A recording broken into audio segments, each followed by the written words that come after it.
Welcome to Ecom Talk. Today we have Philip Keep. I hope I pronounced correctly your last name. Is an Amazon wholesale coach and seven-figure seller. He built $3.5 million Amazon business in just 4 years. Welcome, Phil. Thank you. All right, so today we're going to be talking about what actually gets you approved by Amazon suppliers. Very interesting topic. As we all know, most of our listeners are Amazon sellers.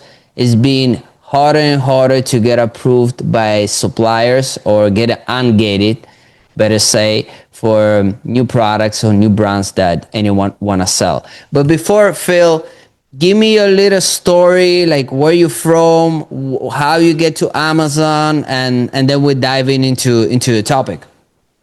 Perfect.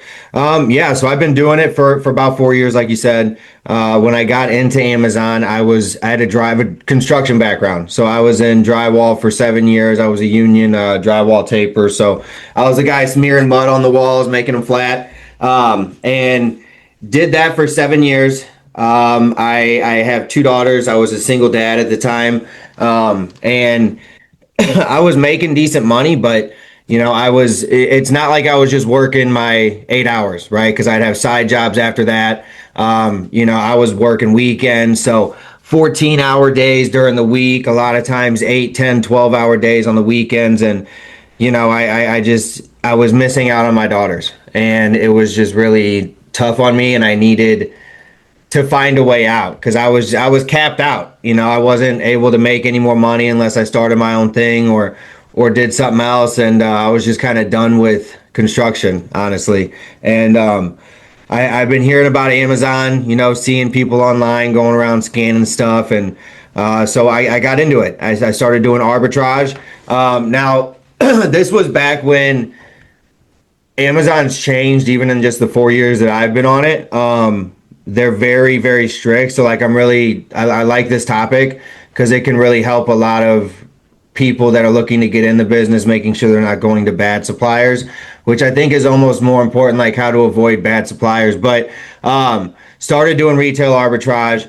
I did pretty good, did about 100 grand within 90 days and kind of just went crazy. Got to about like 50, 75 grand a month, and it started getting messy with arbitrage. It was manageable, but like, man, I was taking my kids to Dollar Tree and Walmart to pick up products, and it wasn't scalable the way I wanted to scale. There's people making massive amounts of money in arbitrage, God bless them, but like I feel like that's more of the hustle mode. And I wanted to kind of pivot to a boss kind of mode, and that's where I was doing arbitrage, and I would start developing relationships with like the managers at Walmart or the managers at the stores I was going to, and kind of figuring out when their shipments were coming in and things like that. And I actually had Walmart was allowing me to place bulk shipments with them whenever they got their trucks delivered. I was able to get pallets delivered as well, which was pretty cool. But it's like, I'm just doing wholesale, right? That's all I'm doing here. And, I decided to pivot, and, it kind of started going real crazy. That's when the game really changed. I wasn't chasing products over and over again. I wasn't buying anything on discount or clearance. I had my store shut down whenever I was doing arbitrage too. And that was a huge eye opener, because it was when Amazon was my full-time income. I had already quit doing drywall. And it really to knock the wind out of me. I had a huge shipment I was getting ready to send in. I get into work. It was right before meltable season was over, so I was sending in all my meltable stuff, and open my computer. Your account's been deactivated, and and so I luckily I've got a kind of like a wizard when it comes to account health. He's reactivated thousands of accounts. He's been working with me for about 3 years now, but he was able to get my account reinstated. But it really just, that too put things into perspective for me. Like, Amazon can come in and just like knock you down without you doing anything. And if you don't have your ducks in a row, if you're lucky to get it back up. And if you do, it's going to take you a long time. I was down like 4 months. So Your account was shut down for 4 months. Mhm. Wow. Yeah. And, I started getting on Walmart a little bit at the time, eBay, Poshmark, Etsy, because like I didn't want to go back to doing drywall because I felt like that was a step backwards, and that's a little bit of me being stubborn, right? But it was it was a learning experience, It made me it, but yeah, I was shut down for 4 months, got back up, and when it got back up, I switched everything. I was like, I'm not risking this again, like because my exit plan is to sell my Amazon business one day, so I want to grow it to multiple eight figures, high eight figures, and sell it, if not nine figures. And so that's where wholesale just made a lot of sense. And also, like I said, the repeatable inventory. So got into wholesale, and yeah, like you said, I've done nearly 4 million in the last 4 years, and I got a warehouse out in the St. Louis area. I run a prep service as well now for my students mainly, just because it does take up quite a bit of space. But it's yeah, been operating out of the warehouse now for a little while, and things are going very well. But that's a little bit of how I got into it and kind of how I got to where I'm at. Very interesting. Very interesting. You did the right way. The approach of starting the arbitrage and then transition to wholesale. Only the unfortunate that you had to get your account suspended before you like kind of reacted, right? But Yeah. I still believe the arbitrage is still a way to start for anyone, because it's a small investment and there's nothing in this world that you can open a business and try with, I don't know, $200 and see if it's working. None of the Yes. business works like that. With Amazon, you can do that, and that's through the arbitrage.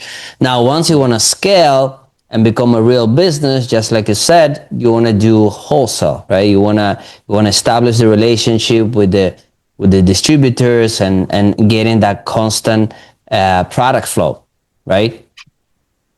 Now, to dive into the topic, as we all know, it's not only the products that you buy, is also where you buying them from, right?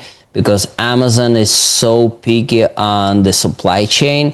So if you don't, with the arbitrage, kind of easier, it's a smaller amounts, but once you scale, Amazon also seeing that you selling in big volume.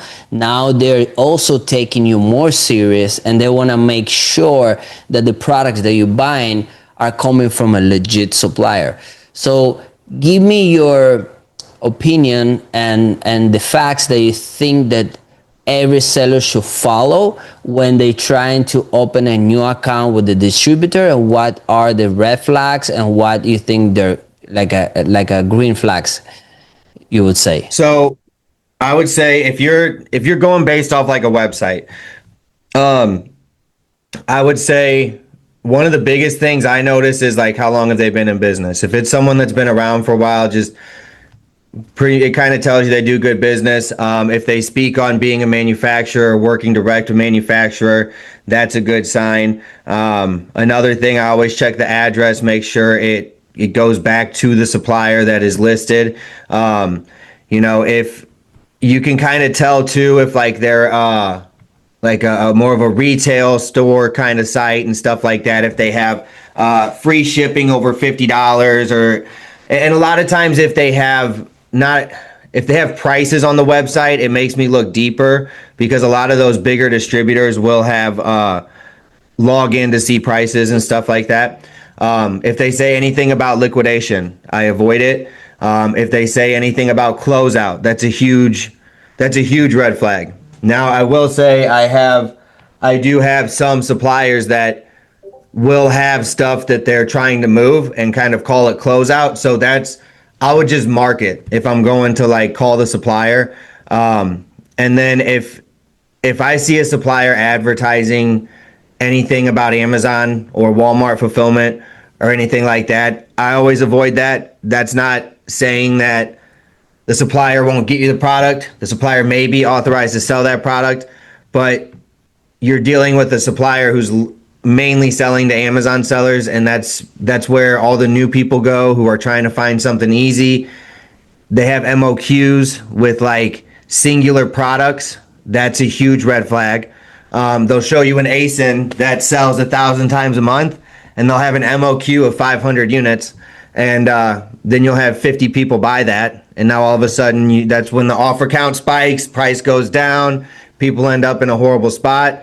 I've had students come to me who have had their store shut down when they come to me because they had a supplier like that sent the wrong products into Amazon, and then the invoicing wouldn't work. And to your point, making sure they buy direct from manufacturer. You can't necessarily go to a supplier right out the gate and be like, I need to know that you're going to be able to get me a letter of authorization if, blah, blah. They'll kind of tell you to get lost. You know what I mean? So, but you can always, I like to say, word it in a way where you're kind of like, hey man, I've had some issues with liquidators and stuff in the past, and in order to kind of just protect my end customer, I was, do you guys buy direct from manufacturer? Is that something you guys do? And that kind of will give you an idea of that as well.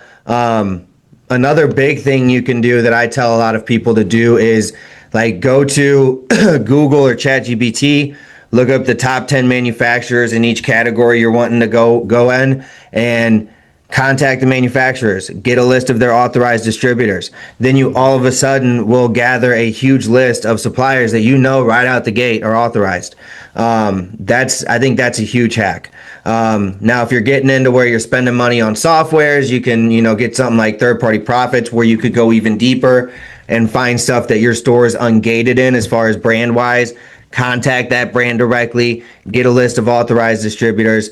But yeah, that's kind of, red flags are big too, because as we all know, Amazon will just shut you down. And then if you don't have the right stuff, they're going to hold your inventory, they're going to hold your money. So making sure you're doing your homework is very, very essential. Yeah, it wasn't definitely like that before, right? So, but now it's No. becoming more and more, I would say, complicated in a sense of you need to write documents. You need to have a write documents in order to appeal any situation you might have with Amazon.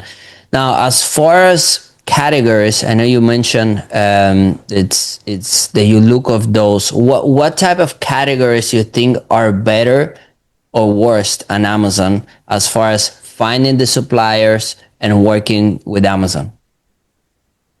So I think that might have to do with like what level you're at too. If you're a newer seller, something like grocery, is a great category to go in. You can find a lot of lower dollar amount products, and oftentimes with those lower dollar amount products, your ROI is actually, I that's what I did when I started. I was selling like $1.25 items, 3-packs, 6-packs, but my ROI on them was like almost doubling my money on a lot of it. So grocery is always good, plus low return. It's stuff people are buying and consuming. Another category is like health and household. Like toothpaste, soap, things like that. I always like to target, household essentials too. Health and household, home and kitchen, like those kind of categories where I feel the return rate may be lower, and people, almost like kind of recession proof too. In my mind, I'm just like, what's the stuff people are not thinking about when they're buying? Like what kind of categories? And new sellers too. Those categories usually just have the most opportunity when it comes to being auto ungated in the beginning. Because the truth that not people talk about it, but not a lot, is you could have all of your documentation. You could have, you bought 200 units of a product and you send in the correct documents. Amazon could still just not approve it. You know what I mean? So it's kind of like Russian roulette. You can resubmit and resubmit, and those who do that resubmit and resubmit tend to see a victory at the end, but just know that that's a possibility. And I think that's very important to know, especially if you're new.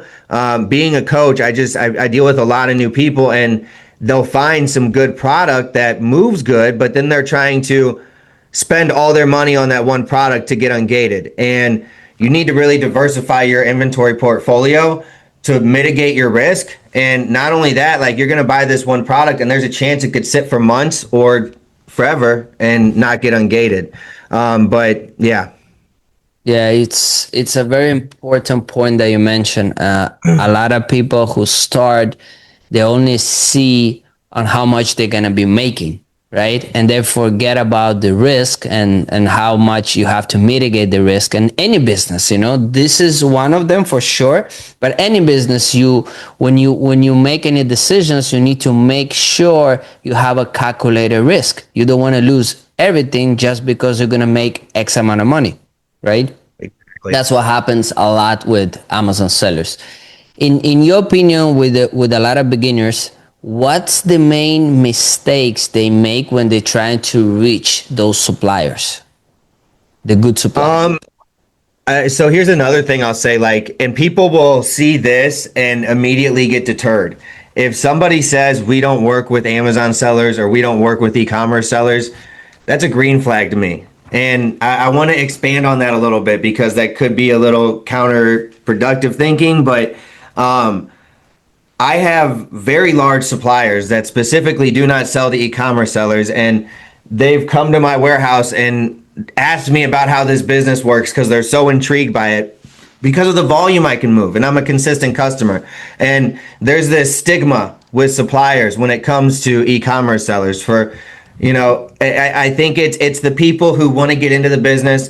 It avoids them getting 1,000 calls a day from people with $500 in their pocket looking to, start a business. And a lot of times too, these suppliers, they spend time getting your account set up. You get placed with an account rep. They take you through how to place the order. If you're going to negotiate pricing, they take time to do that. So if you're consistently dealing with someone who says they're an Amazon seller and they take your supplier or your sales rep through the ringer, never make a purchase. If they do make a purchase, they never come back, or there's just a stigma there. So as soon as you get through the door and you're able to present yourself as a true business owner, and they just know that you're there to do business and you will make recurring purchases and be a consistent client, those suppliers have tended to be the best for my business by far. So I would say don't get discouraged by stuff like that because it's almost the opposite. I tell people, if you see a supplier talking about Amazon anything, or we have good products, or we'll send stuff into Amazon, avoid that. But if you have a supplier saying we don't sell to e-commerce sellers, like, we want to dial in on those, and it might not make sense, but as long as we get our foot in the door and we can show them that we're a serious client, at the end of the day, they don't care where the products are going. If a product's restricted on Amazon, a product's restricted on Amazon. That has nothing to do with the distributor that is selling the product. And I'll go even a step further and say, based on the relationships I have generated with certain suppliers, there have been positions where I needed certain documentation from them, and they went above and beyond to get that for me, because at the end of the day, my sales rep is making money on every single case that I purchase from them. So I like to really.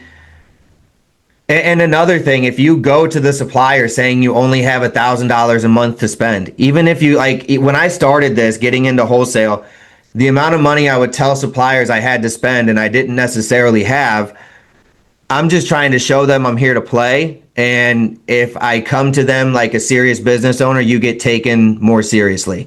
You kind of get put into two different buckets, I say, whenever you get with a supplier. Either someone that they just kind of, they'll throw a sheet at you, or general pricing, and it's just like, you'll place $1,000 purchase order here and there, or someone that they see continually coming back, adding more to their purchase orders, restocking the same inventory.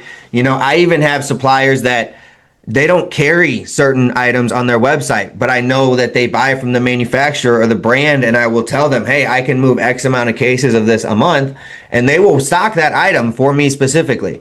So, just leveraging yourself and not being afraid. People are afraid to pick up the phone.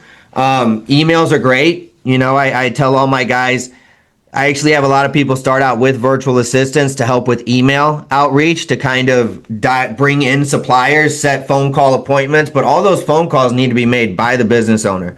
Anytime you are talking to your supplier, because that, I don't know, it's just, you get that personal connection, and it can really just take things to the next level. So don't be afraid to pick up the phone and call. Don't be afraid to spend money because that's part of the business. We help students get business funding as well. I got a student of mine. He's brand new. He just spent 50 grand in March, and he's like, people. I don't think people realize that either. Is if you're wanting to if you're wanting to run a big Amazon business doing 6 figures a month, that costs money. So Yeah. make sure you have that in line as well. But just don't be afraid to get told no. Don't be afraid of anything like that, because I think that holds people back a lot. Like, what if I sound stupid? What if I don't know what to say? You know what I mean? You can have ChatGPT write you up a pretty easy email template, and then, or there's so many people on Amazon, comment this, and I'll send you my wholesale at whatever. So find an email template, send it out, get on the phone, dial, and yeah, just do your due diligence to make sure it is a good supplier. But it can really change the game. What about the trade shows? Do you like to go to trade shows? Have you gone to any? I've gone to a couple. That's something like this year I'm really wanting to beef up. That can be amazing as well. That can change the game dramatically. Like, I just had a student, she went to ASD and I helped prep her for it. Picked up 13 big suppliers with sheets, already placing purchase orders with them, and she's a brand new seller. So I've gone to trade shows. I haven't gone to like an ASD or anything. I've had suppliers invite me to trade shows. Like, I just had one of my local suppliers. They had a European import show. And there was like 40 or 50 different vendors there. Met a lot of really cool people. And meeting someone in person just it's another level, even on top of a phone call. It's all of a sudden like, oh, you're buddy with them. So like every time I meet somebody in person and I get a price sheet from them, I swear to God, don't pay attention to that price. You just let me know what you can move and we'll talk about it. Now I say that, and are you going to get some ridiculous pricing that doesn't make sense for your supplier? No. You know what I mean? But like, you can that it opens the door for negotiations quicker. And you put a face to your business. Having business cards if you go to a trade show is huge. The first one I went to, I didn't have anything, and everybody's asking me, and it's embarrassing because you don't have a business card to hand out. So I would say that hand out a business card. If you're going to a trade show, if you can, get a list of the vendors beforehand. If it's a bunch of brands that are there, run them through Smart Scout, do a diagnostic on, try to target it, because if you're going somewhere and there's hundreds of brands, or whatever the case may be, you're not going to be able to talk to all of them, and definitely not strategically. So getting a list of all the vendors or brands, running it through Smart Scout, doing your due diligence, seeing which ones would be, the most lucrative for you to spend your time trying to talk to. And honestly, another point to that for new sellers especially, that means don't target brands that are doing an extremely large amount of revenue every month, because you're going to want someone, like, target someone doing 15 to 75,000 a month. You know what I mean? Someone that's smaller, willing to work with someone. That's if you're wanting to go brand direct, possibly brand exclusive in the future. Can you find bigger brands that you can get a brand direct with? Yes, but then you run the risk of, once they start tightening down how many sellers they're allowing on there, are you going to make the cut? But again, it's for newer sellers. Don't go trying to reach out to these huge brands right out the gate, trying to get a deal with them, because also on top of that, the amount of money you would have to spend with a large brand to get a discount is insane. Like, just for instance, a brand like Colgate, I think, or Crest, one of the two, has a $500,000 MOQ. So just kind of understand that too going into it. The smaller brands are really where you can make your bread and butter and brand direct. Totally agree. Let me ask you a little bit personal question. How did your mindset evolve as your business started to grow? That's a great question. When I started doing Amazon, I was very much not a business owner in a mindset stance at all. I had zero tech skills, like, at all. Didn't know how to use a laptop. Had no idea the type of problems I would get myself into. But my determination to not quit and going into it with the mindset of I have that vision of what I want. And I think that's so important. Like, and I don't mean just like thinking about it. I mean going there in your mind and seeing it and really envisioning it and understanding to get to that, you're going to have to go through a bunch of crap that's not really going to be that fun, you know? And so going through that made it going through it with that mindset made it a lot easier. A quote that really helped me out was success is the progressive realization of a worthy ideal. The moment that you figure out what you want to do and you start taking action towards it, that's the moment you truly become successful. And then the results of simply becoming that person is the money, is whatever it is, whatever it is. But that was very important to me, and understanding that problem solving is a very, very, very big part of being an entrepreneur.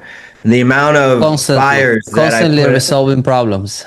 constantly, and Yeah. you know, it's like my business, I have a handful of problems going on, and I have all these students where I do one-on-one coaching as well too. I'm very involved with every one of my clients that do one-on-one, and I'm helping them put out fires, and it's like, but I've gone through enough of them, I guess you could say, to where I understand what comes at the other side of it. You know, a lot of times on the other end of a fire, you find out some way or something to implement in your business that can completely change the game. And another thing, the hurdles don't stop, and the you know, the lessons where you lose money, I call them lessons, right? The lessons don't stop, they get bigger, they get more expensive as you go. So like Right. just understanding all of that, you know, I'm very big on gratitude. I write down 10 things I'm grateful for every morning. I got a notebook right here, I write it in. I got a note card right here, I write my goals on every morning, Bible verses. I'm very big in my faith. I'm very, very big on, I know why I'm here and who got me here. So, but I think mindset is something that is very much overlooked, because if you don't have the correct mindset, you're not going to make it. And I don't mean that to sound grim or whatever, but you know, this fairy tale of you're going to start an Amazon business and in 30 days you're going to be on in Miami with, you know, this and that is not true. And it's a business that can change your life, yes, but you have got to put the work in to get there, you know. So and just having the mindset of, yeah, whatever it takes, and just kind of going with the punches. And like I said, the bigger you get, the bigger problems are. Okay. Yes, it's not gonna get any better. No, no, no. Bill, thank you very much. I really appreciate your time. It was amazing podcast, and hope to see you on one of the trade shows or some other show. Thank you very much. Thank you so much, man. You have a wonderful day.